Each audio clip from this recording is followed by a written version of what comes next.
After a long winter, which included a bout with pneumonia and then weeks in the kitchen, sharing lots and lots of cooking content and recipes as I got ready for Pesach, I'm finally back in the garden.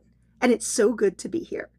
Living in New York State and lacking a greenhouse or other season-extending devices, the gardening season is clearly defined. When the temperatures are below freezing, no gardening happens outdoors. So when spring arrives and the temperature's warm, it's exciting to get into the garden and get my hands in the soil. Well, my gloved hands anyways.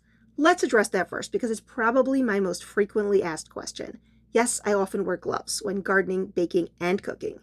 I have eczema and a whole bunch of contact allergies, but I won't let that stop me doing the things I love, so I protect my hands while doing them. End of story. Back to gardening. The spring temperatures in my area are volatile to say the least. It can be in the 80s one day and the next night down into the low 30s with a hard freeze. Though it can be tempting to plant things like tomatoes and cucumbers on that first warm day, I know from experience to wait until late May and early June to put my sensitive plants outdoors. But I don't have to wait for gardening. There are some things that can handle the wacky temperature swings, and those can be planted in April and early May. Radishes and peas are two examples, and those are what I chose to plant today. They're also relatively fast growing, especially the radishes, so I'm really excited to watch them grow and, of course, to eat them soon.